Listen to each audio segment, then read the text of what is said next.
All right, welcome back, everybody, and we're gonna jump right into this interview. I have Gigi with me, and but first, before we kind of pass the torch to her, I wanted to share with y'all that the reason why I do these mental health awareness streams is simply the fact of to bring awareness that you're not alone in the struggles in life. We all struggle. We all have some form of mental disturbance, one way or another, at some point in life. Some people struggle more, and um, the statistics for the North America is 1 in every 5 people suffer with some form of mental disturbance, and I'm one of the 5. And I hope this brings comfort, sheds some light, gives you hope and encourage to fill you with courage to kind of speak up. The point is to stop the stigma, to break the fear and pull out of it, and to unite and come together as a community. So we don't have Gigi on video. Just listen to what she has to say, and I'm gonna ask Gigi, if you would, can you kind of tell us a little bit about yourself and what it is that you do? Hi, Blackaboo. So hi everyone. I'm Gigi. I am from almost always beautiful, sunny Miami, Florida. I am one of the co-leaders of the Awol clan alongside Becca and Awol. I am part of the healthcare umbrella. I've been working in healthcare for several years now. It's something very rewarding, physically, mentally, emotionally, but it also gives what it takes. So it's also very draining, physically, mentally, and emotionally. Um, I'm not too sure what else to say about myself. I'm very nervous going through this. But yeah, I'm basically Gigi for those that don't know me. Nice, nice, nice. So, do you have 5 more things that you can tell us about yourself? Huh. um, yeah, so I am someone that I would like to believe I live in a bubble. And in my bubble, there's no hate, no discrimination. I am someone that don't fully understand and refuse to understand any justification of why anyone can feel hatred towards any group of people, regardless of where they come from, what religion they follow, what sexual orientation they follow. Um, so I'm definitely someone that's in a bubble. I like to describe it. So my world is perfect in my mind, and I look at people and I picture them in my world. Like, you're part of me, and you think the same way I think, and that's definitely something about me. Um, I love the ocean. The water's it's my go-to place. It's where I do my best thinking, my best planning. It's very relaxing, soothing. I love anything and everything about the water. Hand in hand, I love animals. I love all animals, and I wish some way, somehow, I can make them all vegetarian and they don't have to eat each other. I am someone that will sit there watching a documentary about animals and I get sad, because the orca has to eat the seal, and I'm like, oh my gosh, the poor seal. So I love, love, love animals. Um, what's that? That's 3. Um, I like sports. I'm a sporty chick. I love football. I am definitely a football fanatic. Love, love, love football. I follow it from high school games, college games, pro games, all of that. I follow it. Um, Last thing about me, oh, I love music. I can listen to absolutely everything. You can send me a playlist and I'll listen to it and I'll enjoy every single song you put on there, and I'll share it with you. So that's my 5 things. Perfect. So a lot of this stuff, I'm glad I asked these questions because when I ask them and people volunteer information, I actually learn more. I didn't know some of this stuff about you. That's cool. Thank you for sharing that. Man, football and she loves animals and the ocean. Well, good thing because you're in Florida, right? Right? Okay, so we're gonna jump right into the mental health questions part. Um, and I would like to ask you your definition, or what do you think that mental health is? So I have a very unique definition of mental health. By definition, mental health is the state that you're in based on the chemistry within your brain, as per definition. My definition would be mental health is you as an individual. It's what makes you an individual. I, like I said, I live in a bubble. So in my bubble, I believe that if you feel any sort of emotion whatsoever, you deal with mental health, whether you like it or not, or whether you want to accept it or not. So to me, mental health is everybody. It's you. It's what makes you you. I like that a lot. That makes sense to me. I get that. That's man. Okay, so you're the first person to describe it like that. I like that a lot. Thanks for that. The next question, kind of playing off the mental health, is do you think that mental health is important, and why are you answering the way that you do? Yeah, mental health is definitely absolutely important. Um, Again, it's the chemistry within your brain that determines your moods and your emotions and everything that you do. It's based on these chemistries. So it's something that we have to look at as part of health in general, just how people take care of their kidneys and they take care of their lungs and their heart because they're vital to their existence. The brain is also an organ and it just functions a slightly different way, or maybe not functions differently, but it has an additional function other than just being, you know, alive and working. Um, Whereas, the only function of your heart is to pump blood. It doesn't have an additional job. Our brain does have an additional job, and because it has something else that it has to deal with other than its sole purpose, I think it should be looked upon with more priority than a lot of other things that we look at. I like that, man. Um, so when I ask this question, I say, I want to ask, do you think that mental health disturbances is a common thing? Like, is it something people should be ashamed of? Is it common and normal? Mental health is common. If you're human, you go through mental health.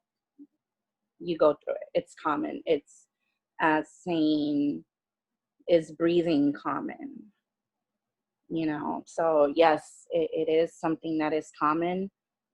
Um, However, because of the lack of importance that we as people have placed on it, we don't look at it as something common. But in all due reality, if you're ever happy, that's mental health. That's mental health. If you ever get upset and you're driving in the highway and someone cuts you off or you got mad, that's mental health. So yeah, it's definitely common. Okay. And the reason why I ask those questions is to kind of get other people's opinions on it, because I can give my opinions all day, but the information or the ways that you answer have been influenced from your life's experience, and you may be able to reach somebody that I can't. So I'm glad that you answered that the way you did. We may be functioning normally. We have everything that we'll ever need. We're blessed with materials, a roof over our head, maybe a car, maybe a job. Things are normal, but it's also normal to go through the ups and downs of life. Nobody's exempt from it. Nobody's perfect. And sometimes the people like myself, there, there's about 1 or 2 days out of the month that I'm normal, but the rest of the time, every day is a battle for me. But not everybody's that way. Some people might suffer loss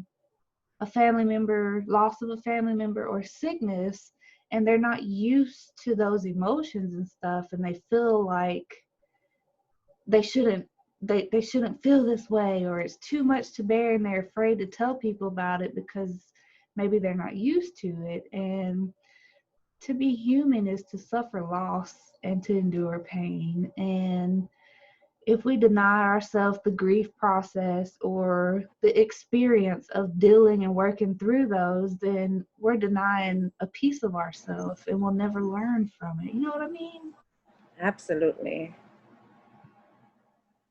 So my next question is talking about stigma. Why do you think that there's such a stigma against mental illness and mental health?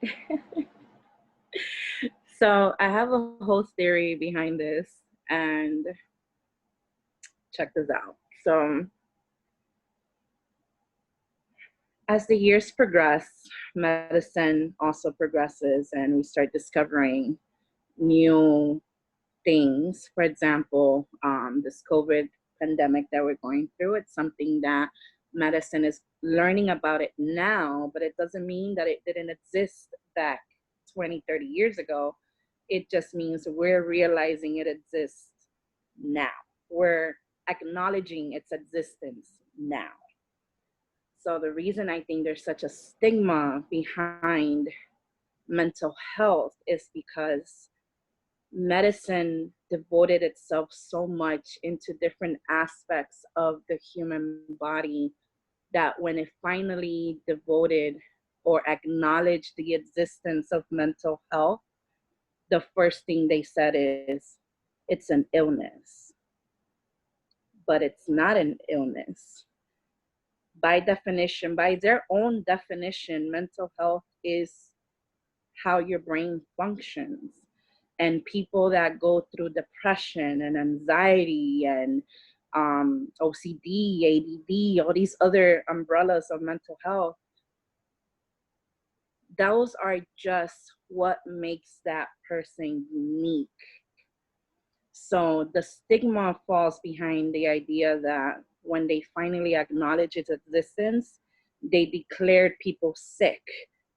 Whereas in the 80s and 70s, before they even acknowledged that there was a mental health to even look into, they would look at a child that maybe had autism and say, well, you're just being a bad parent because you're letting your child act out.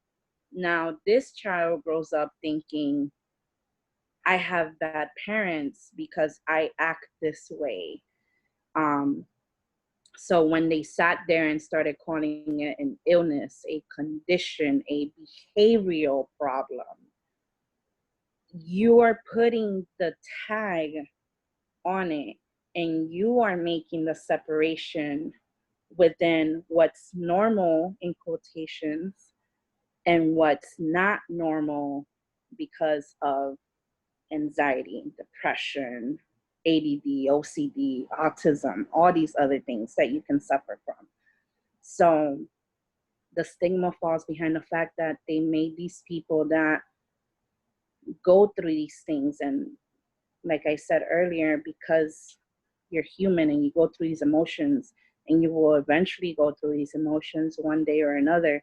You sit there and you listen. Hey, I did wake up one day and I was really sad for like a week. That's an illness. So now I'm sick. And you're not sick. It's not an illness. I'm not sick. You're not sick. You're just human.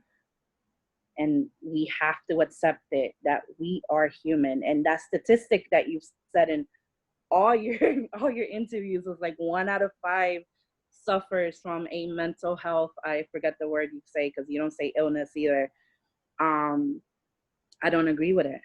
I absolutely don't agree with it, because even if you don't call it an illness, but you put a number behind it, you're still saying, well, 1 out of 5 is not normal.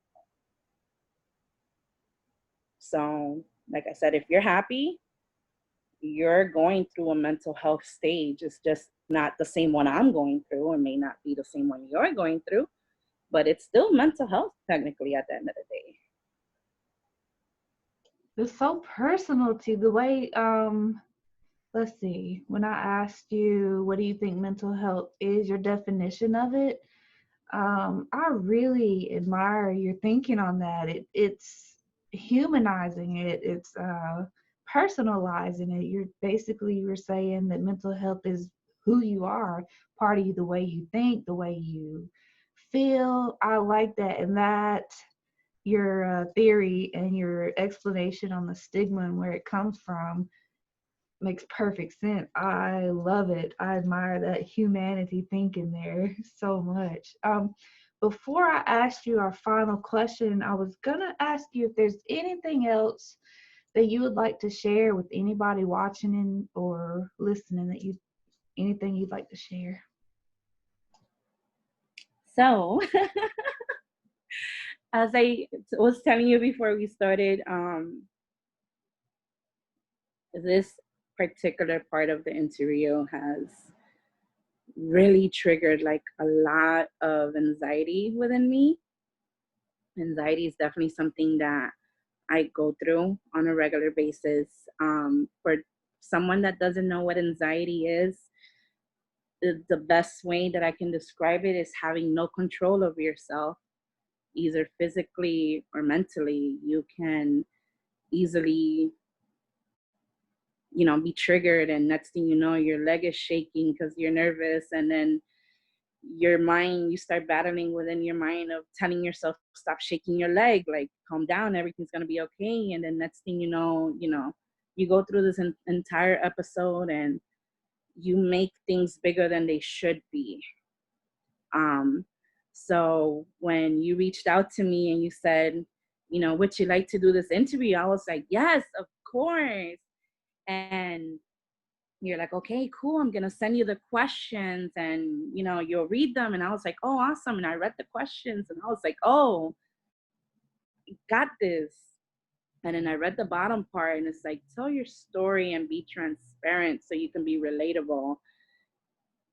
And anxiety immediately kicked in, because there's so much to say that I don't even know how to say it, to be honest.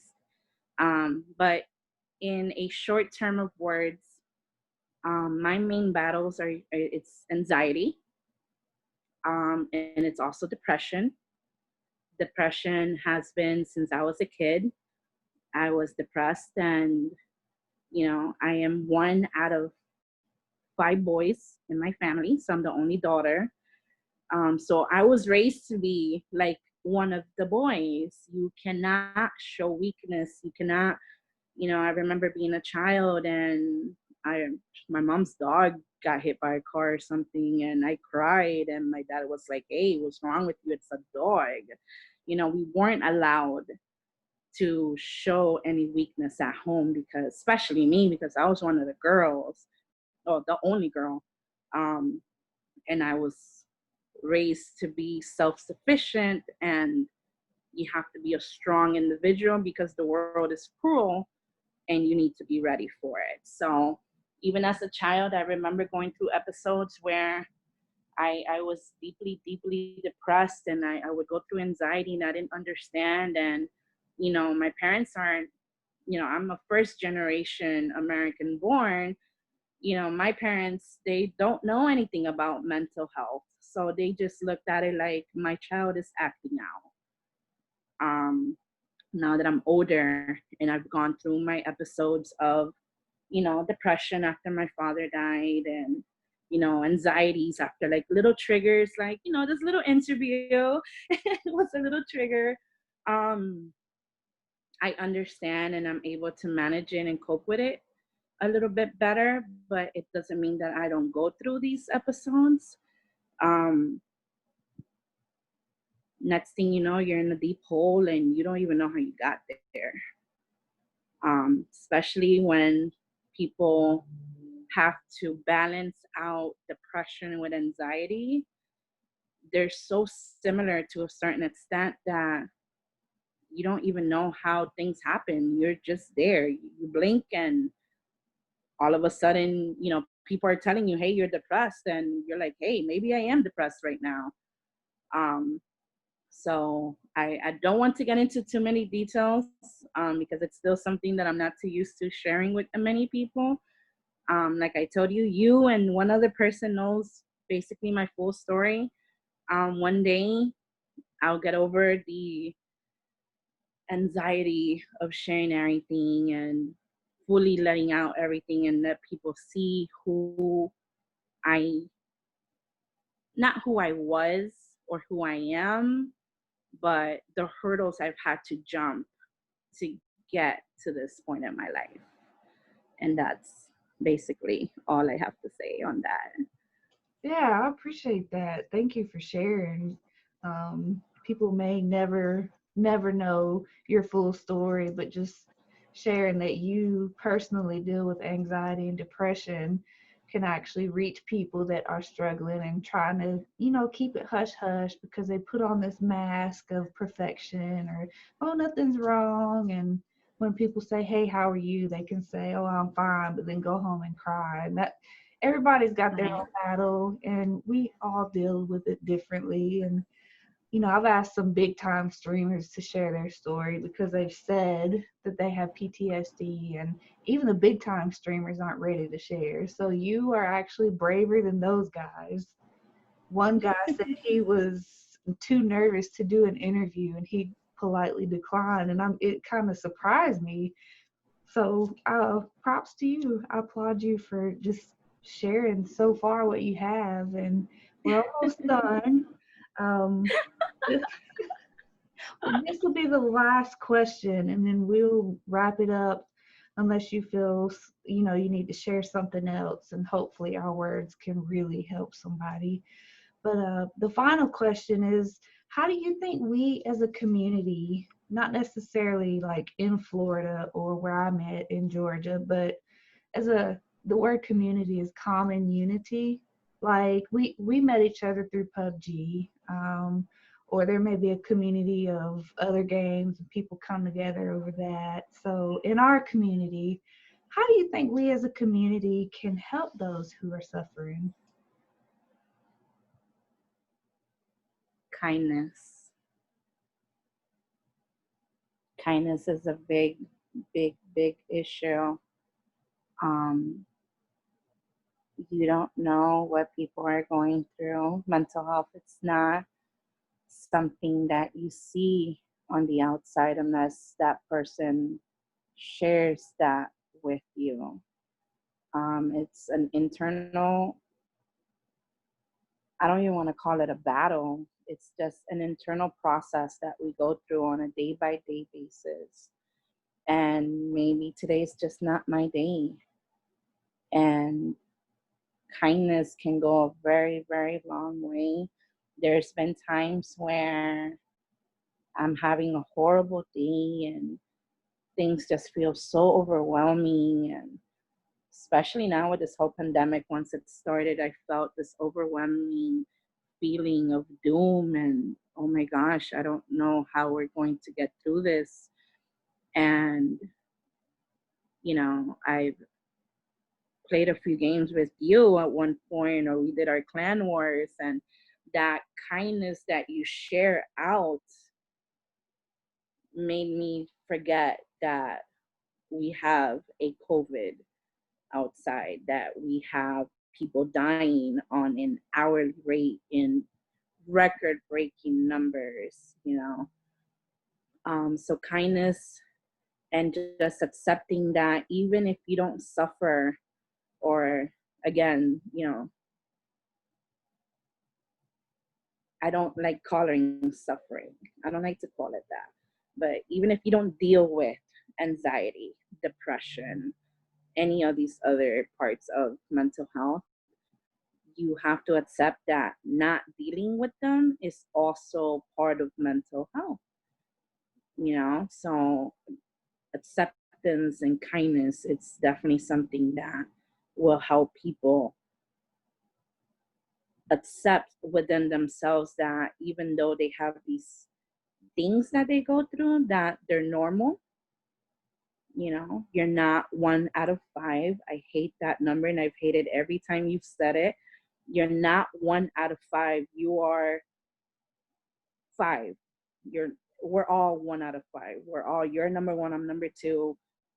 Everyone, you know, someone's number 3, someone's number 4, someone's number 5, but we're all dealing with mental health, just different episodes of it.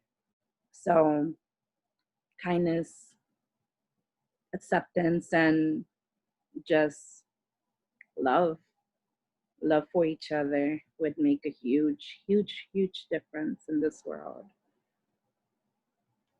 I could not have said it better. Kindness, acceptance, and love for each other. That is a beautiful way to end this stream. Gigi, thank you so much for your time and thought, efforts, energy, emotion. I know you're probably going to be drained after this, but I do appreciate it. And I hope that people watching, it moves them and inspires them. And I hope they hear your story and what you had to say.